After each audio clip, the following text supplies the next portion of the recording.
Language is a reality construct. From the mind to speech, there's a translation process because your mind stores images and sound bites.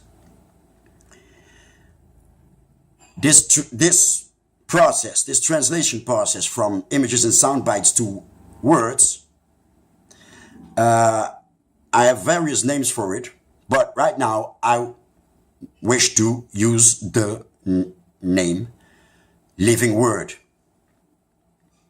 Why? When you translate your mind to words, there is logic. It's only subject to logic. After that, you have grammar rules. There's a certain world population that do not have this after process. It's mainly the people that survived the transatlantic slave trade. One could conclude that these people were stripped of their own language and therefore have this handicap. But it's not a handicap, plus the people, there are still people that did not make the transatlantic slave trade that actually still speak the language. Cape Verdeans, Guinea-Bissau, scholars concluded that they speak bastardized Portuguese. But actually, a couple of years ago, I went to the Casamance, that's the southern province of Senegal, between Gambia and Guinea-Bissau. And the capital of this province is called Ziguinchor.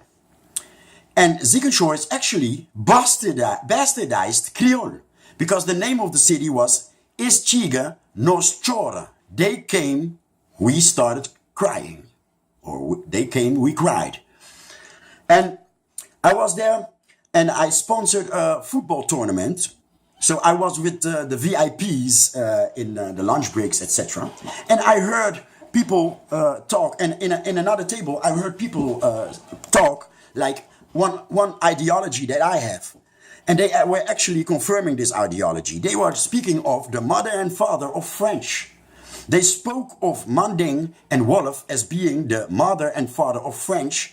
And when I asked them what it was all about, they gave me one example, and that was magnifique. Magnifique, French say. But magnifique is the answer to the question, how are you doing? Nangadef, how are you doing?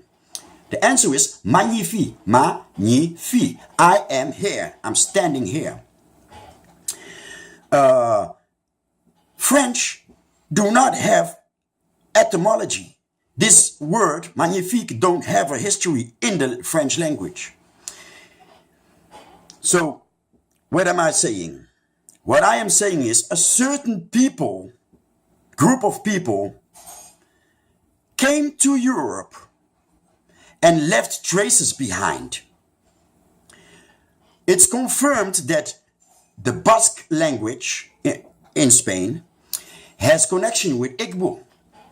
For me, that was a confirmation that French has a connection with Manding and Wolof.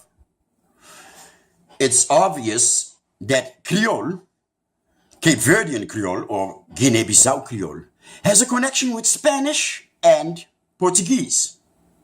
Everybody knows that the Moors ruled or civilized the Iberian Peninsula for at least 600 years.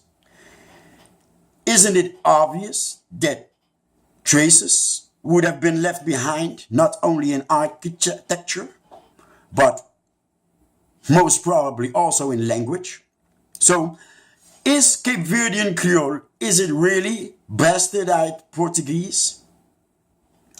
See, before the transatlantic slave trade, the people that now speak Papiamento in the Caribbean, the people that now speak Krenglish or Creole as Haitians call their language, the people who speak Patois, even the people who speak Ebonics or Ebony phonetics, they lived in West Africa.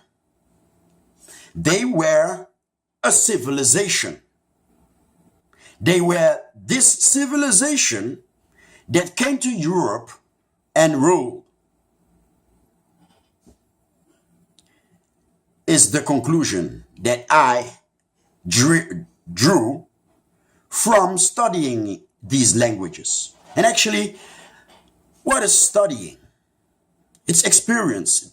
It's a stack of coincidences. I already had this ideology. I was forced to think about this as a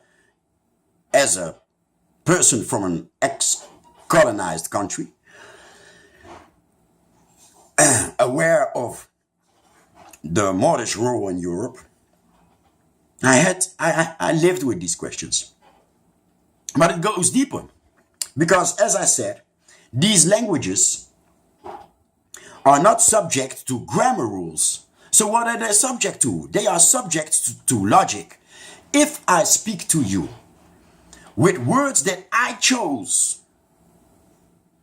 freestyle as they call it in rap music or hip-hop music, straight from the mind, I chose a set of words, a certain word treasury that I'm not sure that you know him. So what do? I speak to you, and afterwards, I want to know if what I communicate has reached you. So I ask you, do you know what I'm saying? Have you understood what I just said? What the other person does is repeat it in his or her word treasury, so I can check if we are communicating. This process in languages with grammar rules is checked by a book. So dictionaries and the grammar rules. So the communication or the confirmation of the communication is not between the two people that are speaking. The people that speak Ebonics, the people that speak Creole, the people that speak Patois, the people that speak Cape Verdean or Guinea-Bissau Creole, we don't have this problem. Our communication is right there. So therefore, this is the living word.